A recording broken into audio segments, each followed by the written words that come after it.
இத்தனை லேயரில் என்ன இருக்குது இதில்? நீங்கள் டக்குன்னு கேண்டில் செஞ்சிட்டீங்க.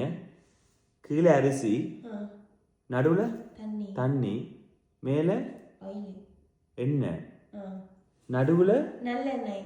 பிகாஸ் நல்லெண்ணெய் வந்து நைஸ் சொல்லுவாங்கல்ல. ஓகே. நல்லெண்ணெய் போட்டேன். நடுவில் வச்சுக்கிறது வந்து கால் துரைக்கிறது ஏபட். அதுதான் உங்களோட திரி. ஆமாம். உங்களுக்கு யார் சொல்லி கொடுத்தது? முதல்ல எங்களுக்கு தெரியும். பட் ஆனால் இப்போலாம் நிறையா முதல்ல சைனீஸ்லாம் வந்து இப்படி தான் செய்வாங்க, விளக்கு ஏற்றுவாங்க. ஓகே.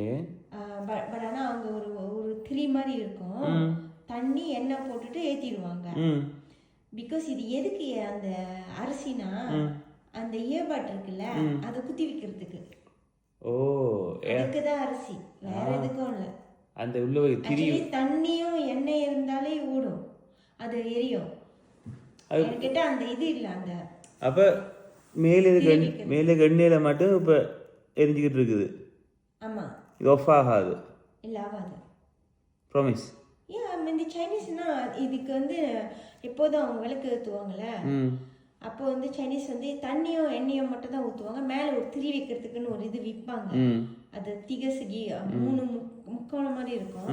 அது எங்கிட்ட இல்லாத வாசி இப்படி அந்த அரிசி வந்து அந்த ஏர்பாட்டை நுப்பட்டுறதுக்கு. மாடர்ன் நிஞ்சானி ஆயிட்டீங்க. ஆமாம், குட் ஜாப். நீங்கள் அரிசி இல்லாமல் மண்ணு கூட போடலாம். ஓ நைஸ். பார்த்தீங்களா கைஸ், எவ்வளோ ஈஸியாக நீங்கள் உங்களை வீட்டில் கேண்டில் இல்லாட்டி மெழுகுதிரி இல்லாட்டி டக்குண்டு ஒரு கிளாஸில் அரிசியை போடுங்க, தண்ணியை போடுங்க, நல்லெண்ணெய் ஊற்றுங்க, காதுரைக்கிறதுக்கு உள்ளே வைங்க, கொளுத்துங்க. டடா.